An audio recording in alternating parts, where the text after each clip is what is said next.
Il est 13 heures. Bonjour à tous, merci de votre attention. Tout de suite les titres de votre journal du dimanche. Aujourd'hui c'est la fête de l'Aïd el-Kébir ou encore la Tabaski, une fête musulmane célébrée par les adeptes de l'islam à travers le monde. Pendant cette célébration, les familles se réunissent, prient à la mosquée et sacrifient un animal en commémoration du sacrifice d'Abraham. La jeunesse togolaise mobilisée pour lutter contre le changement climatique et préserver l'environnement, Ayele Kwevi Koko, contribue à cette cause en fabriquant un charbon écologique, également connu sous le nom d'Akanyoué. Elle sera notre invitée du jour pour nous parler des avantages liés à l'utilisation de ce charbon et de sa place dans la cuisson propre. Et puis nous vous ferons découvrir le tout premier film réalisé par l'Association nationale des personnes atteintes d'albinisme au Togo, financé par la fondation Pierre Fabre. Au-delà des couleurs, c'est le titre du film. Il dénonce la stigmatisation dont font objet les personnes atteintes d'albinisme.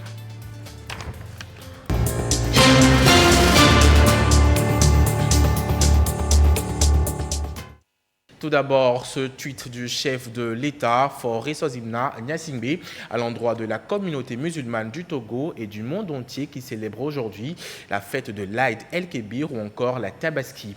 Je souhaite en ce jour de sacrifice une bonne célébration de Tabaski à toute la communauté musulmane du Togo et dans le monde.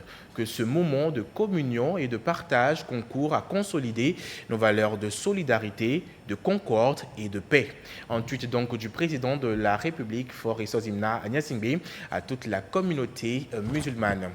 L'actualité, c'est la célébration de la fête Aïd el-Kébir, je vous le disais, sur le terrain du lycée Tokouan. Nombreux ils étaient, ces fidèles d'Allah, à élever leur voix pour demander que la paix, la quiétude et le vivre ensemble règnent partout à travers le territoire, surtout dans le respect de l'autorité, comme le soulignent les Saintes Écritures. Au premier rang de cette célébration de la nouvelle année musulmane, le Premier ministre Victoire Tomega Dogbe, qui est allé représenter le chef de l'État, Faure Sozimna Gnassingbé. Ulrich Amega. Donc certains arrivent, d'autres dressent déjà leur tapis. Il est 8 heures sur ce terrain du lycée de Tokouin et la voix du muezzin résonne. L'heure de la prière a sonné. Debout ou genoux fléchis, les milliers de fidèles musulmans élèvent leur voix dans une communion d'esprit pour rendre grâce au tout miséricordieux Allah en ce jour de l'Aïd al-Kébir. La Tabaski, fête du mouton, marque un moment de sacrifice pour la communauté musulmane à travers le monde, 2 mois après le Ramadan. Un moment que le Premier ministre Victoire Tomega Dogbe partage au nom du chef de l'État, Faure Sozimna Gnassingbé, avec les fidèles musulmans. Cette célébration pour ces hommes et femmes rime avec des vœux personnels et communs. J'ai prié que Dieu nous a menés cette année et qu'il nous donne encore longue vie, la santé, longévité et l'avancement du pays. Premièrement, la paix pour le pays et puis que les situations, surtout la jeunesse, puissent changer. Et bon, nous, les jeunes, que nous puissions avoir des réflexions plus positives et pouvoir avancer, faire avancer le pays. Amour, joie et solidarité, l'essentiel à retenir du sermon de l'imam, inspiré des Saintes Écritures. L'instant recommande la consolidation des valeurs de concorde et de paix pour que souffle sans pareil le vent du vivre ensemble partout sur le territoire national. Nous avons souhaité la paix, la santé au chef de l'État, aux membres du gouvernement, aux députés, aux forces de défense et de sécurité et à tout le peuple togolais. L'islam s'origine de salam qui veut dire paix. Donc l'islam d'abord c'est la paix. Et c'est avec la paix que Dieu a dirigé tous les prophètes. Et pour traduire les paroles dans les actes, un bélier a été immolé en signe de sacrifice. Une imitation, un rappel à l'histoire du prophète Mahomet. Dans les régions centrales, Kara et Savane, les communautés musulmanes ont célébré avec ferveur la fête de la Tabaski. Les prières ont réuni les fidèles dans un moment de recueillement, de partage, renforçant ainsi les liens communautaires. Cette célébration religieuse a rappelé les valeurs de solidarité et de générosité chères à la communauté musulmane. Nous correspondons sur place.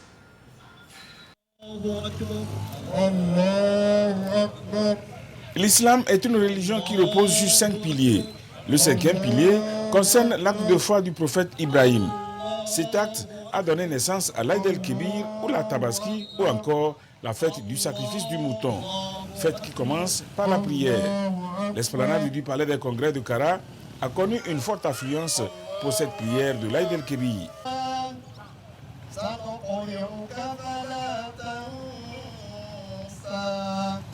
Le prophète Ibrahim n'avait qu'un fils unique, Ismaël.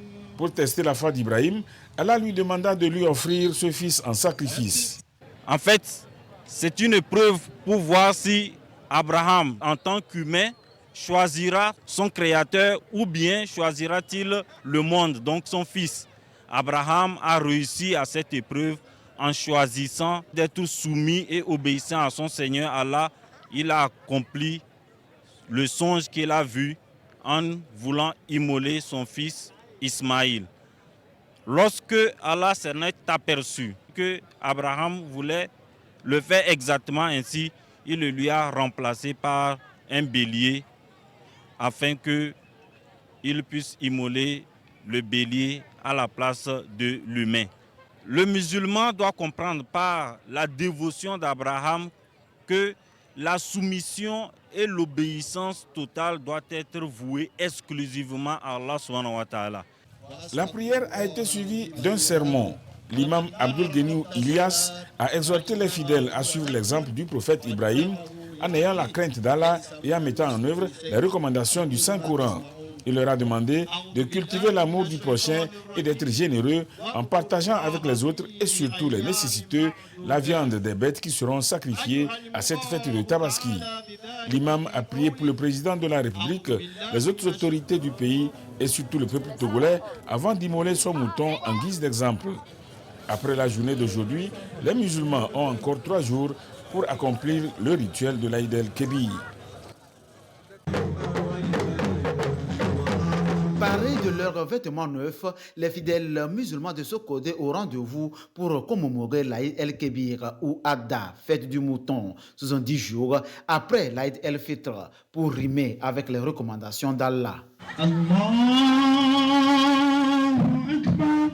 Les fidèles d'Allah sur les traces d'Abraham, à l'unisson, tout comme dans les autres préfectures de la région centrale, ils ont élevé leur voix vers Allah, le tout miséricordieux, pour l'implorer, une marque de reconnaissance pour tous ses bienfaits. Cette fête symbolise la soumission totale du prophète Ibrahim à son Seigneur Dieu. Lorsque celui-ci lui demanda de sacrifier son fils Ismaïl, cette fête est une fête de partage, d'amour, de réjouissance, de convivialité et de générosité envers les pauvres et les nécessités. Nous profitons de l'occasion pour présenter nos sincères remerciements au chef de l'État, son Excellence, M. Faure Issozina Gnassingbé, pour tous les efforts qu'il déploie quotidiennement pour la pérennisation de la paix au Togo. Sans la paix, aucun développement n'est possible.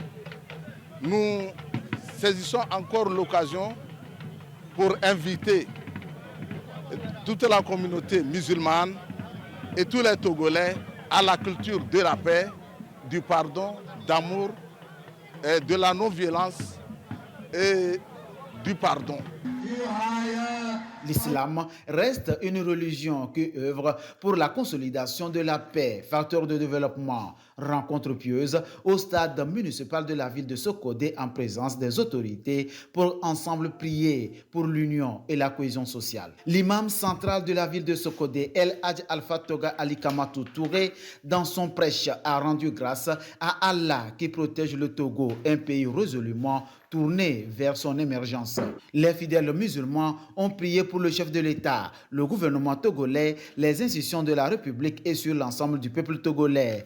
Que la paix d'Allah inonde le cœur d'un chacun pour œuvrer et faire du Togo un pays prospère. Cet acte symbolique d'immolation d'un bélier donne le ton du sacrifice dans les familles.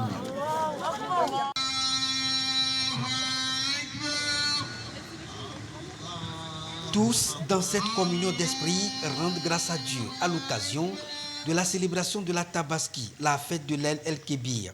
Cette célébration est marquée ici à Tapamé par cette prière où les fidèles ont adressé leur requête à Allah le très miséricordieux pour une véritable concorde nationale et un meilleur vivre ensemble. Nous sommes venus rendre grâce à Dieu, le Tout-Puissant, pour perpétuer la sunna de notre grand-père Abraham, le père de la foi.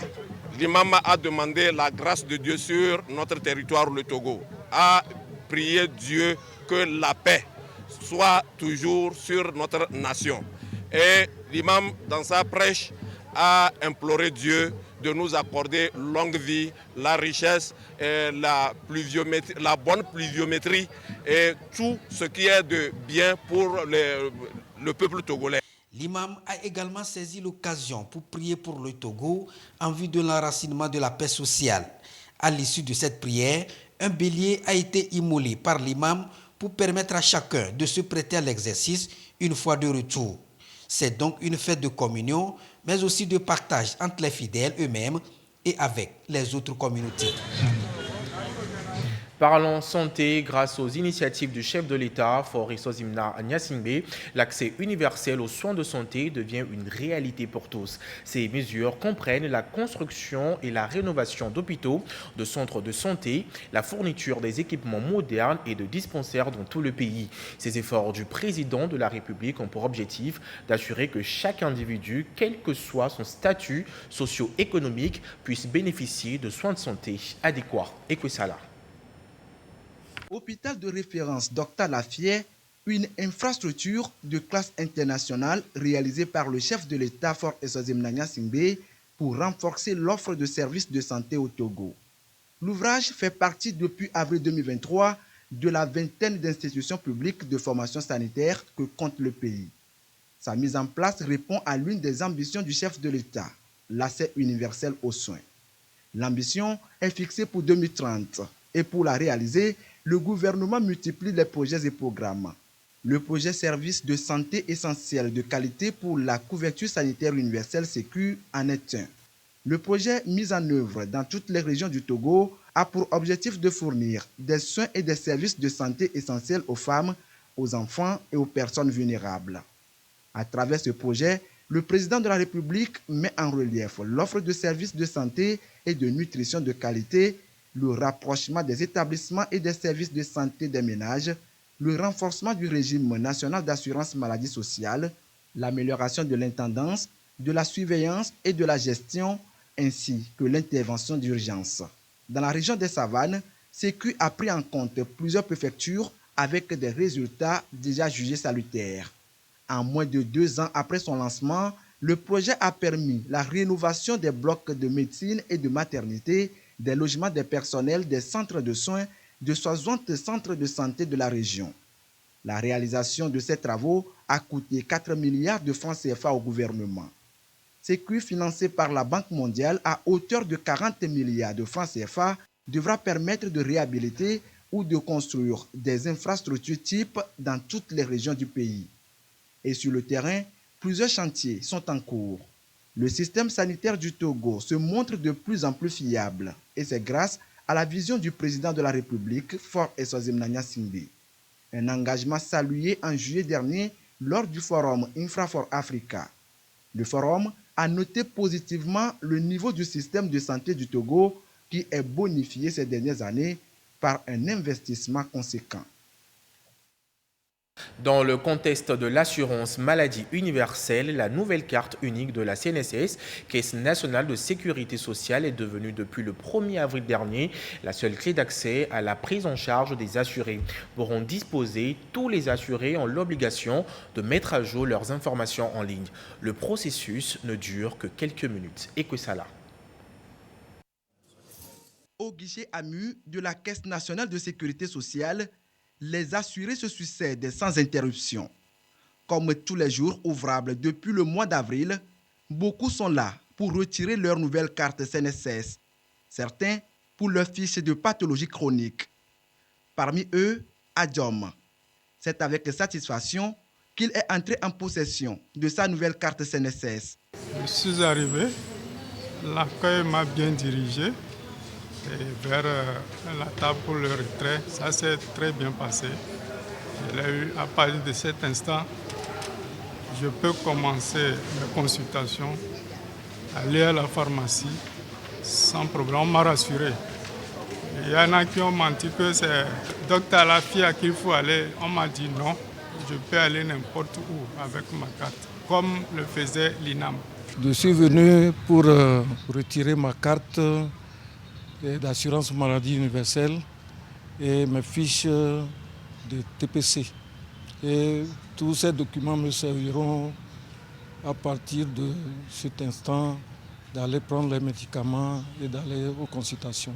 J'avais fait la mise à jour depuis le 16 avril et chaque fois j'essaie de joindre le numéro 8323 et on m'a appelé hier. Ce matin, je suis venu pour retirer ma carte. Mais pour qu'un assuré puisse disposer de sa carte CNSS, il doit préalablement mettre à jour ses informations et celles de ses ayants droit en ligne sur le www.cnss.tg. À la Caisse nationale de sécurité sociale, des guichets sont ouverts pour venir en aide à ceux qui n'arrivent pas à le faire depuis chez eux. Avec une bonne connexion Internet, le processus ne prend que quelques minutes. Il faut pour chaque assuré procéder à la création de son compte sur les services en ligne. Donc pour ce faire, il va sur le site internet de la CNSS, www.cnss.tg. Il clique sur le bouton services en ligne pour accéder à l'application des services en ligne. Donc une fois là-bas, il a soit la possibilité de se connecter directement s'il a déjà créé son compte, ou alors il procède à la création de son compte. Donc pour créer son compte, la seule information qu'on lui demande, c'est d'abord et avant tout son numéro d'assuré à la CNSS. Et une fois qu'il a mis son numéro d'assurance, on lui demande de compléter des informations comme son nom, son prénom, sa date de naissance, afin de s'assurer que c'est vraiment l'intéressé. Une fois cela, il remplit son adresse email et le mot de passe qu'il désire utiliser. Et ce sont ces informations-là qui m'ont servi à créer son compte instantanément. Une fois que l'assuré a créé son compte et qu'il est connecté à son espace assuré, il y a là-bas un menu où c'est clairement écrit « Mise à jour des informations ». Ça, aucun assuré ne peut manquer ça. Donc, une fois qu'il clique dessus, il est redirigé sur la page où il peut à la fois faire sa mise à jour et déclarer ses bénéficiaires à lui. Une fois qu'il est là-bas, il clique sur le bouton « Mise à jour de mes informations ». Et là, c'est juste un formulaire qu'il doit compléter, notamment sa photo d'identité, sa pièce d'identité, ça peut être un acte de naissance original ou bien légalisé, ou bien sa carte d'identité nationale ou son passeport, et aussi compléter les informations concernant son lieu d'habitation. L'assuré étant l'assuré principal, une fois qu'il a fait sa mise à jour, il procède à la déclaration de ses bénéficiaires qui peuvent être ses enfants, ou bien son ou sa conjointe. Et après les avoir déclarés, eux aussi vont pouvoir obtenir leur carte et bénéficier de l'assurance maladie. Le maximum pour les enfants, c'est 4 enfants.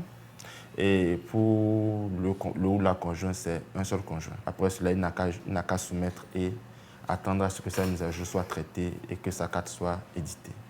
La Caisse nationale de sécurité sociale donne également l'occasion aux employeurs de mettre à jour les données personnelles de leurs travailleurs. Là aussi, le processus est le même. Chaque employeur va créer son compte sur les services en ligne et une fois qu'il est connecté dans son espace, il y a également mis là-bas un menu mise à jour et immatriculation. Donc une fois là-bas, l'employeur va dans l'espace de mise à jour et là-bas, il a la possibilité de rechercher tous ces travailleurs qu'il a déclarés à la CNSS et pour chacun d'eux, il peut procéder à la mise à jour des informations. Là-bas également, les informations demandées sont exactement pareilles.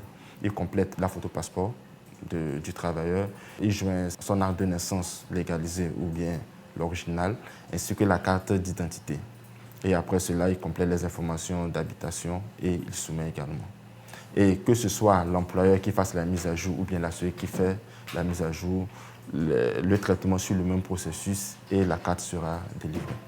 La mise à jour des données en ligne n'est pas synonyme de la délivrance systématique de la carte CNSS. Elle est soumise à bien d'autres conditions. D'abord, pour ce qui concerne l'assuré, il faut d'abord vérifier si les informations qu'il nous a envoyées, est-ce que ces informations sont correctes par rapport à la photo, par rapport à la pièce de naissance ou bien peut-être la carte d'identité qui nous a été envoyée. Nous faisons un lien pour voir la véracité et si c'est bon, on procède à la validation. Alors, si ce n'est pas bon, on rejette avec un motif bien précis pour lui permettre de pouvoir, n'est-ce pas, reprendre la mise à jour. La deuxième condition, elle intervient lorsque nous avons validé la mise à jour. Et elle est propre à l'employeur. Et ça, c'est une condition qui ne nous autorise pas ou qui ne nous permet pas de pouvoir délivrer la carte, dans la mesure où l'employeur n'est pas à jour en ce qui concerne le paiement des cotisations sociales, d'une part, et puis ce que nous appelons les DRC. Donc, si l'employeur n'a pas produit ou n'a pas effectué ces deux exigences, nous nous trouvons dans cette obligation de ne pas pouvoir imprimer la carte. La nouvelle carte CNSS est entrée en vigueur depuis le 1er avril 2024. Elle demeure pour les assurés de la CNSS le seul moyen aujourd'hui pour bénéficier des avantages liés à l'assurance maladie universelle opérationnelle au Togo depuis le 1er janvier 2024.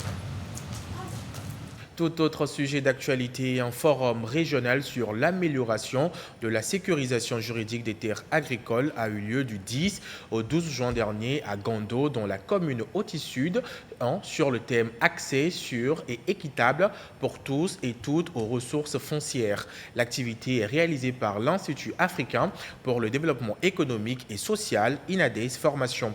Il a pour objectif de créer un cadre d'échange et de partage d'expériences sur les questions foncière. Yataratem. Accès sûr et équitable pour tous et toutes aux ressources foncières. La thématique a rassemblé à Gando des organisations de la société civile, des producteurs agricoles, dont les personnes handicapées, des communautés rurales, des régions de la Kara et des savanes au Togo. La rencontre, organisée par INADES Formation, se situe dans le contexte du projet Sécurité alimentaire inclusive et résiliente au Togo. Il y a des difficultés d'accès aux terres pour la sécurisation, pour la production agricole. Depuis 2018, le Togo a promulgué le nouveau code foncier et domanial qui encadre la gestion des problèmes fonciers. Donc, face à ces réalités et aux opportunités qu'offre le test, INADES Formation Togo a organisé ce séminaire pour apporter des approches de solutions. Il s'agit particulièrement de permettre à 3075 bénéficiaires directs, dont 750 personnes en situation de handicap, et à 21 525 bénéficiaires indirects dans les communes de Tandjouaré 1, Oti 2, Oti Sud 1, Koza 1 et 2 et Assoli 1 pour la période 2022-2025, d'appliquer les nouvelles approches inclusives du handicap dans les différentes chaînes de valeurs agricoles. Nous aurons à parcourir 3 communications. La toute première communication va concerner les enjeux fonciers, les litiges fonciers et l'accès des femmes et des vulnérables à la terre. La deuxième communication va concerner le rôle et responsabilité des acteurs locaux prévus par le Code foncier domanial. La dernière communication va mettre un lien entre la décentralisation et le Code foncier domanial. Comment est-ce que la décentralisation aujourd'hui favorise l'implémentation paisible du Code foncier domanial sur le terrain? Depuis mars 2022, des actions ont été exécutées. Il s'agit de la formation des membres de la commission des affaires domaniales, les maires et les adjoints aux maires, la chefferie traditionnelle, le personnel des maisons de justice sur le Code foncier domanial en vigueur au Togo, avec à la clé la mise en place des comités cantonaux, communaux de surveillance foncière dans les 6 communes du projet. Les boulangères et pâtissières de la Maritime et des Plateaux bénéficient à Atakpamé d'une formation initiée par la FAO, Organisation internationale pour l'alimentation et l'agriculture. Il s'agit de leur montrer les mécanismes d'incorporation de la farine locale, notamment le soja, à la farine de blé. Une manière de les emmener à innover et à présenter des produits de qualité à la clientèle. Le point avec Sylvain Abdou. Elles explorent de nouvelles pistes pour bien amorcer leur secteur, la boulangerie et la pâtisserie. Ces boulangères et pâtissières acquièrent ici de nouveaux outils pour maîtriser l'incorporation de la farine de manioc, du soja, du sorgho à la farine de blé. Une bonne pratique pour diversifier la fabrication du pain et les produits de la pâtisserie.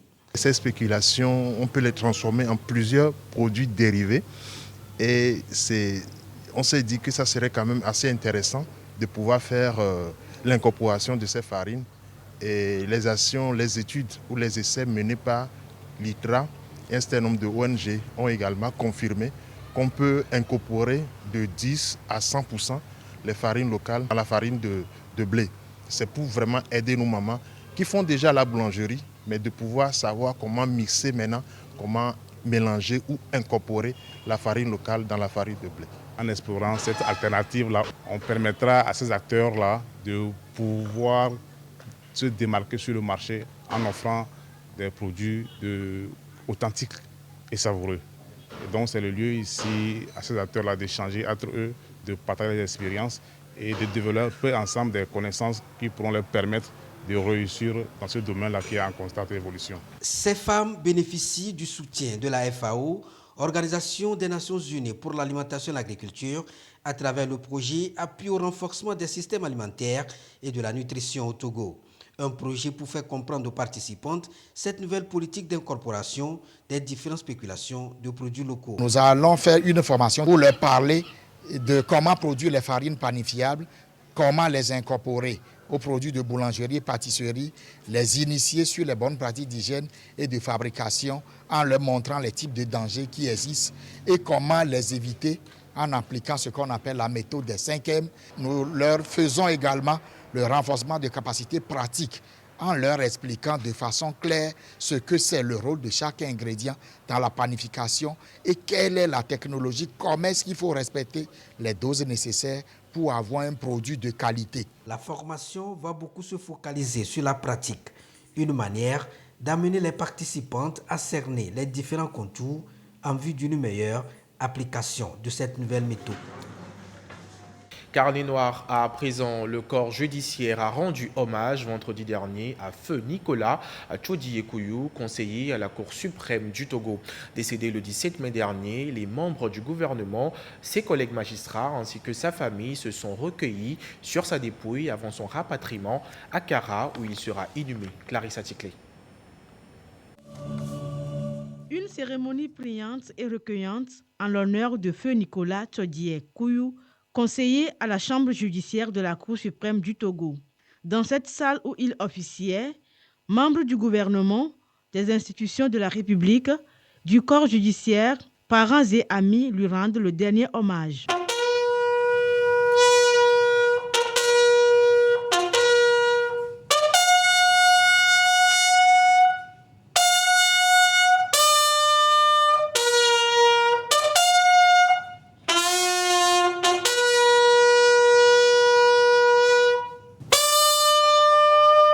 C'est une famille biologique et professionnelle meurtrie et chagrinée que Nicolas Tchodi-Ekouyou laisse derrière lui alors qu'il était dans la fleur de l'âge et en pleine activité. En témoigne sa dernière audience le 16 mai avant d'être fauché le 17 mai 2024. Pendant plusieurs années, nous avons tous accompagné de nos prières celui que nous appelions affectueusement parent afin qu'il recouvre sa santé. Remis de 3 ans de maladie, nous nous apprêtions à fêter ensemble nos 30 ans de carrière le 17 janvier prochain, quand subitement, ce 17 mai, contre toute attente, nous avons reçu la méchante nouvelle que celui qui a tenu son audience le jeudi 16 mai 2024 nous a quittés le 17 mai 2024 suite à un malaise qu'il a senti alors qu'il était encore à la cour après son audience. Nicolas Avait-il achevé sa course judiciaire? Peut-être. Avait-il terminé ses projets? Non, sans aucun doute. Car des projets, il en avait certainement plein pour sa famille, surtout pour ses enfants. Mais la faucheuse en a décidé autrement. Ce haut magistrat entre au sein du corps judiciaire le 17 janvier 1995. Il fut nommé conseiller à la chambre judiciaire de la Cour suprême en décembre 2016, poste qu'il occupait jusqu'à son rappel à Dieu. Une courte carrière et pourtant pleine de témoignages de ses pairs. L'illustre disparu, convaincu de la noblesse de la profession de magistrat, a servi avec passion la justice, toujours animé d'un sentiment du devoir, observant et exigeant qu'on observe l'honneur de ce métier. Voilà l'homme. Voilà le jeune Kouyou qui, très tôt, s'est fait distinguer par son travail, qui est devenu grand magistrat, respectueux de la hiérarchie et de ses pairs. En signe d'amour et d'adieu, les membres du gouvernement et du corps judiciaire ont déposé une fleur de lys sur le cercueil de l'illustre disparu. Le président de la Cour suprême, Yaya Abdoulaye, a remis sa toge à sa famille tout en lui recommandant de la garder comme un étendard. Âgé de 56 ans, Nicolas Tchodié Kouyou laisse derrière lui veuve et enfants. Il sera inhumé dans son village à Soumdina au Akara. Et on poursuit ce journal sur une note plus positive. C'est désormais officiel, la mairie Yoto 2 dispose des bureaux personnels. C'est grâce à la coopération entre le Togo et la République fédérale d'Allemagne à travers la Banque allemande de développement. Coût des travaux, 175 625 000 francs CFA. L'ouvrage a été réceptionné provisoirement vendredi dernier par le ministre de l'Administration territoriale, de la décentralisation et du développement des territoires, le colonel Awate Odabalou. Issa Karuna. Situé dans le village d'Ahepe, voici le nouveau siège de la mairie Yoto 2. Après un peu plus d'un an de travaux dirigés par Agetur Togo, les locaux sont désormais prêts. Ils sont construits sur une superficie de 1750 m² et composés de 11 bureaux et des salles, le tout équipé. Des mains du ministre de l'Administration territoriale, de la décentralisation et du développement des territoires, Madame le maire reçoit les clés des locaux. Ce bâtiment, qui fait tant la fierté de par son architecture, nous permettra d'offrir de meilleurs services comme nous le faisons déjà. Et je voudrais y profiter pour remercier tout d'abord le chef de l'État, son Excellence M. Faure Essozimna Gnassingbé, et aussi le partenaire financier, la KfW, et à travers elle, la République fédérale d'Allemagne. Les travaux ont été réalisés dans le cadre de la phase 3 du programme d'appui à la décentralisation de la République fédérale d'Allemagne au gouvernement togolais.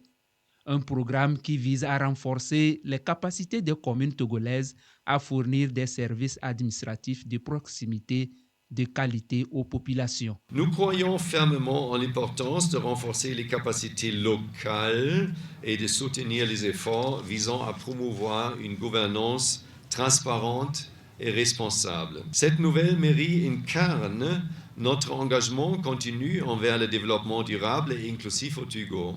Fini le temps de location pour la mairie Yoto 2, tout comme les 21 autres communes du Togo bénéficiaires de ce projet. En recevant aujourd'hui provisoirement cette mairie et d'autres mairies ultérieurement, nous franchissons une étape importante dans le développement de nos communes. C'est également un symbole de notre engagement en faveur du progrès et du bien-être de nos concitoyens. La cérémonie a été également marquée par la mise en terre des plans de Milina dans la cour de la mairie. Politique à présent, les candidats du parti Union pour la République Unir étaient en tournée hier samedi 15 juin 2024 dans les communes Lac 1 et 3. Objectif, témoigner leur reconnaissance aux militants et populations à la base des dites localités pour leur contribution à la victoire écrasante du parti Unir lors du double scrutin du 29 avril dernier. Nestor Agbedanou voit Ulrich Amega. La victoire du parti Union pour la République Unir aux législatives et régionales du 29 avril dernier, célébrée en liesse dans les communes Lac 1 et 3.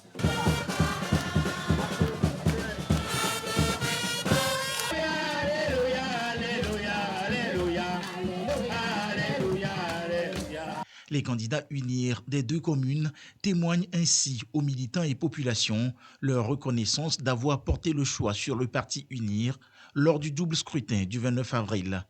À Anéro, tout comme à Goudrafo, un seul mot, merci. Le message n'est rien d'autre que témoigner notre gratitude à l'endroit de l'électorat, la population, celle-là qui nous a fait confiance et a voté massivement pour notre grand parti, le Parti Uni. Témoigner notre gratitude au Tout-Puissant et à l'endroit de toute la population de la communauté des Lacs. La délégation attribue cette victoire écrasante du Parti Unir au leadership éclairé du président de la République, Faure Essozimna Gnassingbé, président du Parti Unir. Elle a réitéré à la population l'engagement de leur parti à œuvrer pour le développement de la communauté. Je leur dis bravo, qu'ils ont fait le bon choix. Ils ont mis les lacs sur l'orbite de développement. Nous voulons remercier le chef de l'État, son Excellence Faure Essozimna Gnassingbé, qui n'a pas hésité à nous choisir. Dans les Lacs, le parti Union pour la République Unir est sorti grand vainqueur du double scrutin, en raflant 3 sièges sur 3 pour les législatives et 3 sièges sur 6 pour les élections régionales.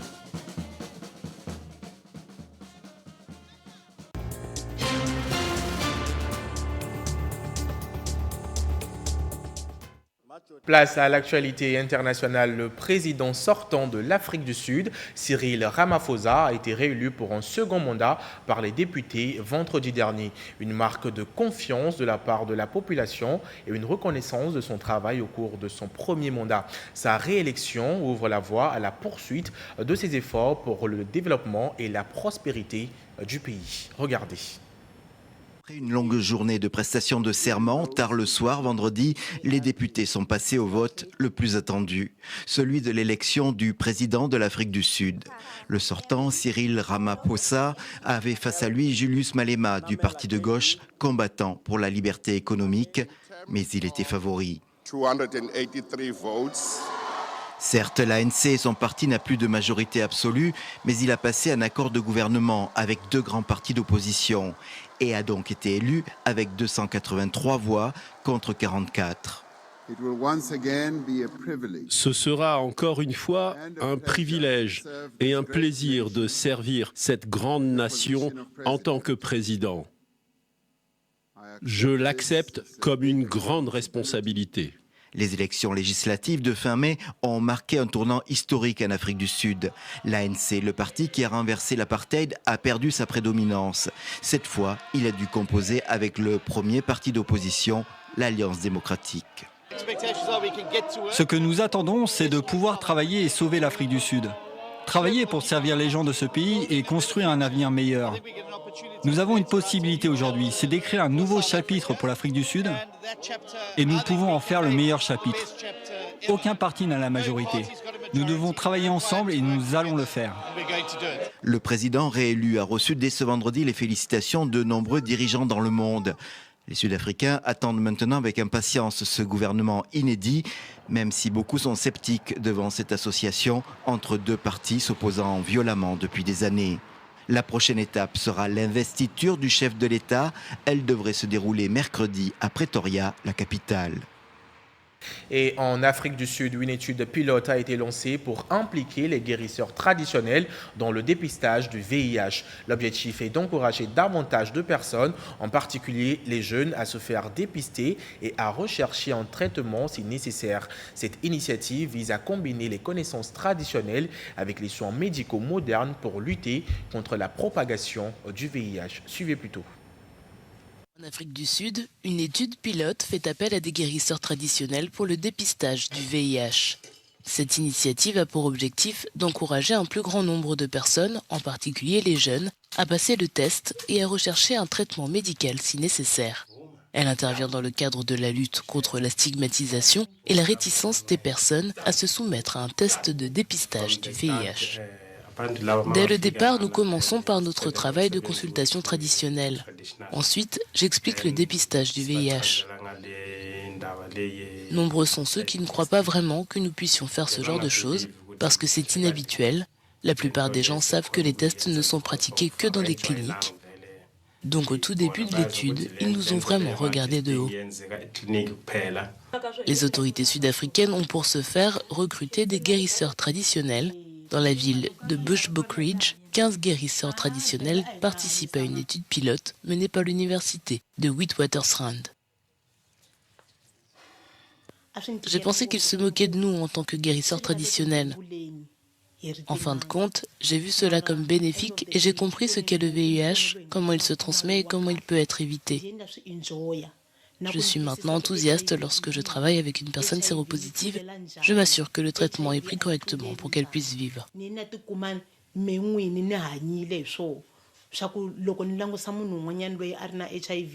Il s'agit du programme de santé publique le plus important à impliquer des guérisseurs traditionnels. Il est prévu d'étendre ce programme dans le courant de l'année avec au moins 325 autres guérisseurs qui suivront une formation pour devenir des conseillers certifiés en matière de VIH.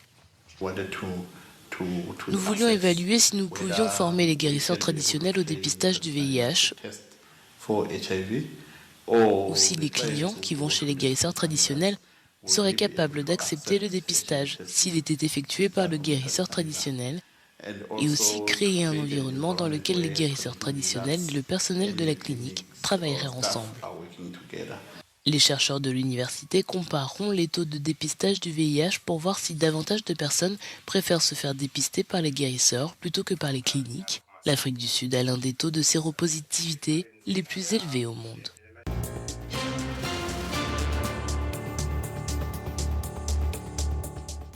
Actualité économique pour poursuivre ce journal, une émission du Fonds monétaire international, FMI, dirigé par Hans Westfeld et composé de John-Paul Fenin, Maximilien Cafo, Grace Lee et Étienne Vaccaro-Grange, a mené des discussions pour la consultation de 2024 au titre de l'article 5 avec le Togo du 29 mai au 7 juin 2024. À l'issue de la visite, la mission a publié un rapport qui dit que les performances économiques du Togo sont restées robustes et qu'il progresse vers les objectifs de développement durable. Carmen Madjakako. La croissance économique a atteint, selon les estimations, 5,6% en 2023 et l'inflation est tombée à 2,6% en avril 2024.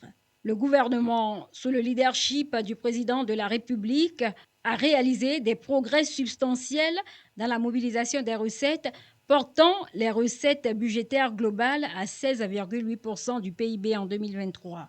Grâce au savoir-faire du chef de l'État, Faure Essozimna Gnassingbé, le gouvernement a également pris un bon départ en matière d'assainissement budgétaire. C'est ce qui ressort de la mission de consultation de 2024 du Fonds monétaire international FMI. Selon les conclusions de l'équipe conduite par Hans Westfeld et composée de Maximilien Cafo, représentant résident du FMI au Togo et d'autres personnalités, la croissance du pays suit une progression continue. La part de l'extrême pauvreté a baissé de 25,8% contre 28,4% en 2018. Le Togo a également progressé dans la réalisation d'autres objectifs de développement durable ODD, portant son degré global de réalisation de 56,3% sur 100 contre 54,7% en 2018. Le gouvernement, sous le charisme organisationnel du président de la République, Faure Essozimna Gnassingbé, a réalisé ses progrès malgré les chocs des dernières années, notamment la pandémie de Covid-19, la hausse des prix des produits alimentaires et du carburant et les défis sécuritaires régionaux. Sur instruction du chef de l'État, les autorités poursuivent leurs efforts pour renforcer la viabilité de la dette à travers un assainissement budgétaire favorable à la croissance basé principalement sur l'augmentation des recettes fiscales tout en améliorant l'efficacité des dépenses, stimuler la croissance grâce à des réformes structurelles, y compris via des efforts continus pour l'amélioration du climat des affaires et le renforcement de l'inclusion. Les dépenses sociales se sont augmentées et les dépenses en faveur des personnes vulnérables, y compris par le biais des transferts monétaires plus importants. Le soutien ciblé aux plus vulnérables bénéficiera des efforts continus du président de la République pour établir un numéro d'identité biométrique pour l'ensemble de la population et compiler un registre social unifié des personnes et des ménages. La mission considère que grâce aux efforts du président de la République, sauf choc exogène, les performances économiques devraient rester solides et les résultats sociaux continuer à s'améliorer. La mission se réjouit de poursuivre un dialogue fructueux avec les autorités togolaises, notamment dans le cadre de l'appui financier que le FMI continue d'apporter au Togo au titre de la facilité élargie de crédit du FMI approuvée le 1er mars 2024. Le Fonds monétaire international FMI a présenté jeudi dernier les perspectives économiques régionales de l'Afrique subsaharienne. Ce rapport comptant pour l'édition d'avril 2024 est intitulé « Une reprise timide et coûteuse ». Il apporte une lueur d'espoir pour la région après les chocs des 4 dernières années. Selon les experts, la croissance est passée de 3,4% en 2023 à 3,8% en 2024. Estelle Assi, Clarissa Ticlé. Dans son rapport sur les perspectives économiques régionales édition d'avril 2024, le Fonds monétaire international FMI note une reprise timide des activités économiques en Afrique subsaharienne. Après 4 années de chocs successifs, marqués notamment par la pandémie de la COVID-19, la hausse généralisée des prix des produits alimentaires provoquée par le conflit russo-ukrainien, les défis sécuritaires dans la région du Sahel, ainsi que les effets du changement climatique qui ont impacté l'économie mondiale. Selon ce rapport, en Afrique subsaharienne, la croissance est attendue à 3,8% en 2024 et devrait se poursuivre pour atteindre 4% en 2025. On observe dans la sous-région une résorption des déséquilibres macroéconomiques, que ce soit au niveau des déficits des pays de la sous-région, que ce soit au niveau de la dette, pour lesquels on observe une stabilisation. Et en même temps, les pays de la sous-région commencent à réavoir accès au marché des capitaux internationaux, ce qui n'était pas le cas depuis près de 2 ans. Donc ça, c'est vraiment le message d'espoir que le rapport souligne.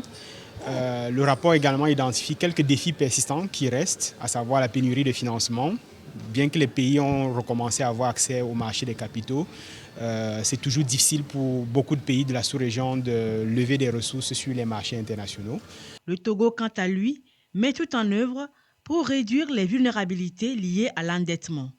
Sous le leadership éclairé du chef de l'État, Faure Essozimna Gnassingbé, le pays a adopté une stratégie visant à ramener le déficit budgétaire à 3% du PIB d'ici à 2025.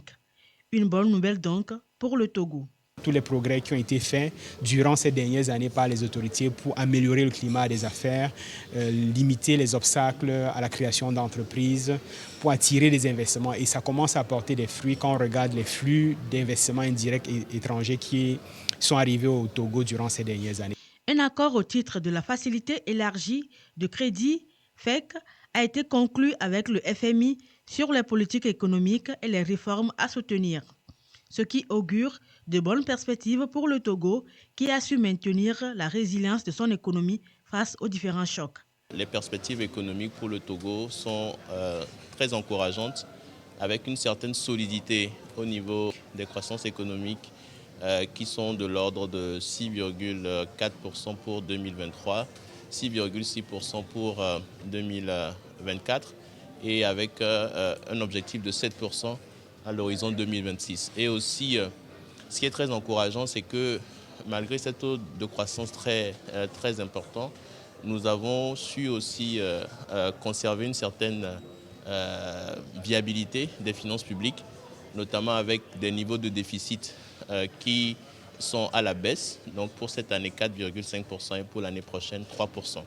Donc ça veut dire que l'économie togolaise est très résiliente et que cette croissance est portée non seulement par les réformes du gouvernement, les projets d'investissement du gouvernement, mais surtout aussi l'accompagnement du secteur privé à travers des projets d'investissement privé qui impactent de façon assez importante la croissance. Le FMI réitère son soutien aux pays d'Afrique subsaharienne avec une priorité accordée aux États fragiles ou en conflit. Et le Togo s'engage à poursuivre la coopération avec le FMI et à maintenir ses efforts en vue des perspectives économiques toujours positives.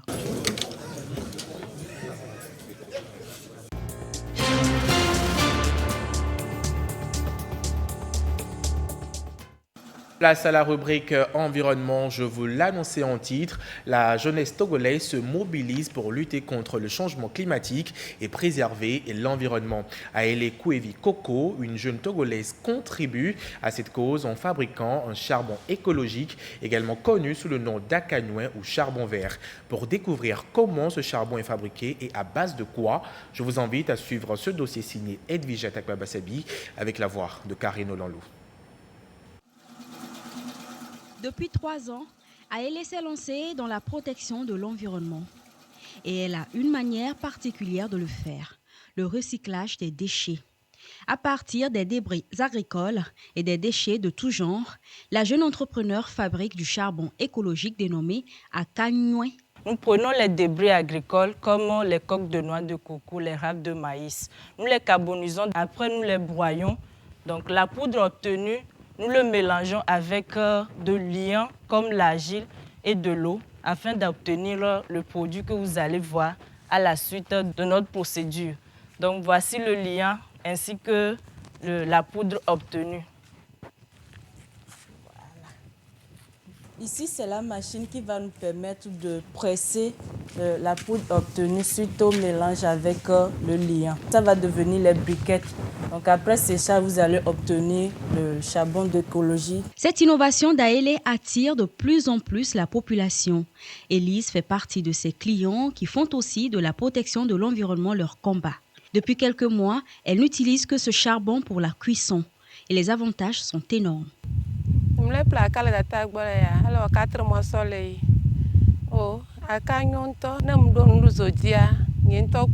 Je l'ai découvert depuis le Ghana sur TikTok Next. Ça dure vraiment au feu et puis ça ne noircit même pas les casseroles. Avec ce sachet de 1000 fois, je peux utiliser 4 jours. Parce que quand tu l'éteins, tu peux encore le remettre encore. Ça dure vraiment dans le feu par rapport à notre charbon de bois. Ce charbon, Aele entend le promouvoir pour davantage amener la population à l'adopter au détriment du charbon de bois. La jeune fille veut surtout, à travers son projet, accompagner le gouvernement en matière de transition énergétique et de la cuisson propre dans notre pays. Nous sommes à un niveau où les gens commencent par adhérer aux produits, mais beaucoup méconnaissent ce produit-là qui est le charbon écologique, qui peut lutter contre la déforestation. La vision est de pouvoir créer un centre qui fait le tri, mais également qui produit des charbons écologiques à une grande échelle. En plus de lutter contre les effets du changement climatique, le charbon écologique d'Aele permet aux utilisateurs de faire des économies. Parmi ses clients, certains font jusqu'à 500 francs CFA d'économie par semaine comparé à la dépense dans la cuisson par le bois de chauffe ou le charbon de bois. Sa production à échelle pourrait permettre au Togo de mieux gérer ses déchets et lutter contre la déforestation. Et elle est avec moi sur ce plateau, Madame Kouevi Koko, bonjour. Bonjour. C'est un réel plaisir de vous avoir sur ce plateau. Tout le plaisir pour nous. Alors je rappelle que vous êtes titulaire d'une licence professionnelle. Actuellement vous êtes en préparation de votre master. Pourquoi vous êtes-vous lancé dans l'entrepreneuriat? D'accord. Déjà, je tiens à remercier la TVT de nous avoir invités sur ce plateau, principalement Madame Edwige et toute son équipe qui était passée pour ce fabuleux reportage. Alors, je me suis lancée ensemble avec mon équipe parce que nous avons identifié un problème et nous voulons trouver des solutions pour pouvoir lutter contre la déforestation. Donc, déjà, nous allons inviter également les jeunes qui sont là aujourd'hui à penser seulement que c'est le travail qu'il faut, mais avancez votre idée, commencez. Voilà. Alors, on vient de le voir dans ce reportage, vous fabriquez du charbon écologique. D'où est parti le constat? Le constat est à deux niveaux, mais tout d'abord, je vais saluer le gouvernement qui essaie de lutter contre la déforestation, mais également préserver notre environnement au Togo, où même la campagne de reboisement continue de battre son plein. Nous allons voir également la quinzaine de l'environnement et de développement durable qui est actuellement en cours, où nous avons eu la chance de participer également au lancement. Alors l'idée est que, le constat est que déjà, du côté de la gestion des déchets, il y a une mauvaise gestion des déchets auprès des ménages qui soit utilisent ces déchets-là pour les brûler, les enfouir ou peut-être les mettre dans les dépotoirs, créer des choses malsaines en fait. Et d'un second point, il y a également le phénomène de la déforestation. Nous ne sommes pas prêts aujourd'hui à laisser le charbon de bois. Mais il va falloir qu'on trouve une solution à ce problème-là pour ne pas accroître la déforestation. Voilà. Alors en termes de moyens, que ce soit logistique ou financier, comment est-ce que vous arrivez à gérer tout cela? Déjà, nous allons remercier principalement notre équipe qui a cru en ce projet et ensemble, nous investissons pour pouvoir évoluer. Nous allons voir qu'il y a eu des municipalités qui nous ont aidés et en termes d'acquisition des matières premières. Et notamment, nous avons eu à collaborer avec la commune Lac 1 et actuellement, nous sommes en discussion avec la NASAP, la commune Golfe 3, pour pouvoir avoir plus d'impact dans ce domaine-là. Alors, comment l'idée nous est venue pour pouvoir fabriquer ce charbon? C'est vraiment qu'il va falloir trouver une solution adéquate au phénomène de charbon écologique. Alors, non seulement nous sommes constitués en une équipe à travers l'association Africa EcoHelp qui fait dans les activités de salubrité publique, éco-jogging et autres. Et là, les déchets que nous collectons, nous nous sommes rendus compte que soit ça finit au dépotoir ou soit dans le centre d'enfouissement. Donc nous voulons à travers ce projet contribuer au recyclage, créer de l'économie circulaire de l'emploi. Donc nous sommes constitués pour pouvoir commencer le charbon écologique que vous pouvez voir dans la vidéo qui vient de passer. D'accord. Vous avez parlé du processus de fabrication dans le reportage. Alors je vais vous demander quels sont les avantages qui sont liés à ce charbon écologique. Déjà, nous devons être conscients que le phénomène de déforestation est présent, les changements climatiques sont là et déjà lors de la quinzaine de l'environnement et du développement durable, le ministre a rappelé un fait que moi-même j'ai oublié et nous tous nous avons oublié. La route qui rejoint le Lomé à Ného, Bénin, c'est la 3e voie en fait, mais c'est disparu dans la mer. Vous voyez un peu que le phénomène de réchauffement climatique est là, avec l'inondation et autres. Il va falloir que nous changeons de mentalité en adoptant les modes de vie durables, ne plus jeter les ordures, etc. Et donc ce charbon, comme son nom l'indique, à Kanywe, qui veut dire bon charbon, c'est un charbon qui non seulement nous aide à lutter contre la déforestation, mais également vous économisez votre argent, parce que ça dure plus dans le feu. Ça dure plus en comparaison avec le charbon normal que nous avons. Mais également, ça ne dégage pas de fumée. Donc, ça lutte contre le réchauffement climatique. Voilà. Donc, en adoptant ce charbon, vous êtes en train de contribuer à réduire la déforestation, mais également à réduire votre argent. Donc, nous sommes disponibles sur tous les réseaux sociaux au nom de Africa EcoWorld. Et vous pouvez nous joindre sur le 92 50 03 93. Alors on finit avec cette dernière question, message à l'endroit des personnes qui souhaiteraient forcément vous soutenir dans ce projet. Vraiment, nous aider serait aider toute une planète, créer de l'emploi et contribuer à pouvoir lutter contre la déforestation comme nous avons commencé. Et nous allouons tous ceux qui nous ont aidés jusqu'ici, notamment l'association Miaodo, qui a eu à contribuer d'une part avec la machine de presse que nous avons actuellement. Mais cette machine est conçue localement et nous rencontrons des difficultés en termes de non seulement la production en grande quantité parce que la demande commence par évoluer et également en termes d'espace et autres.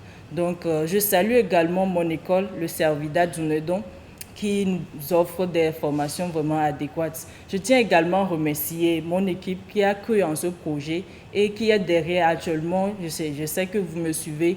Je tiens vraiment à vous remercier pour tous les efforts que vous avez consentis sur ce projet-là. Merci beaucoup, Madame Coco. Merci d'être passée. C'était un réel plaisir de vous avoir sur ce plateau. Merci. Bon dimanche et bonne fête de Tabaski à toute la communauté musulmane. Merci beaucoup. On poursuit avec la rubrique culture au-delà des couleurs. C'est le tout premier film réalisé pour dénoncer la stigmatisation dont font objet les personnes atteintes d'albinisme.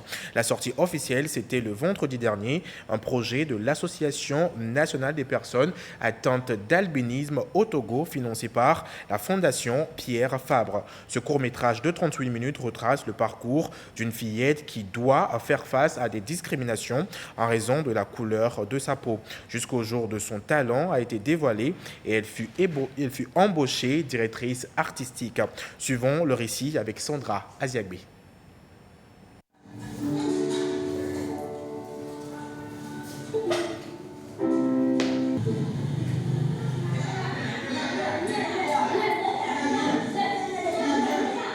Voilà l'une des épreuves de Nia. Des moqueries persistantes à cause de la couleur de sa peau.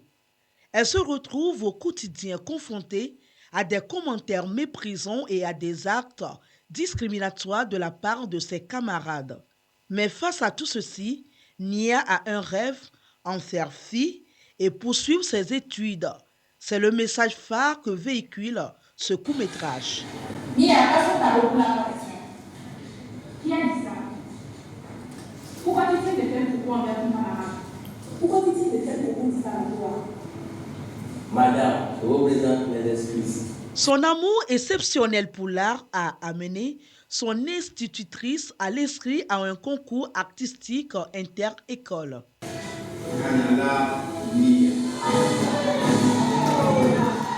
12 ans après ses études primaires, le périple de Nia commença. Elle fait face aux vicissitudes de la vie d'un demandeur d'emploi de son état. Elle trouvera néanmoins grâce aux yeux d'un employeur. Ça n'a pas été facile, mais je suis arrivée. Je suis un peu fière de moi parce que moi, j'ai pu jouer la scène. C'est vraiment douloureux de rentrer quelque part et de voir qu'on ne veut même pas avoir votre avis. Ce court-métrage de 38 minutes a émerveillé plus d'un. J'ai été impressionnée, non seulement par les jeux d'acteurs qui, à la base, ne sont pas des acteurs, mais en plus par l'angle de la sensibilisation. Cela me permet en fait de savoir aussi comment me comporter vis-à-vis de ces personnes. Tiré d'une histoire vraie, ce scénario est écrit par Eric Souroutonto.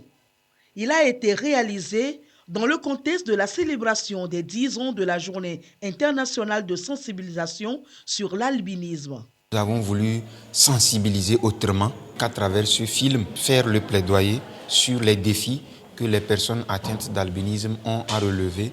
38 minutes de plaidoyer pour un monde plus juste et inclusif à l'égard des personnes atteintes d'albinisme. Le film Au-delà des couleurs est disponible en langue évé et kabyé. Et pour toucher les plus petits, l'histoire est reprise en bande dessinée. Et c'est la fin de ce journal. Merci à vous de nous avoir suivis. Encore une fois, bonne fête de la Tabaski à toute la communauté musulmane. Au revoir.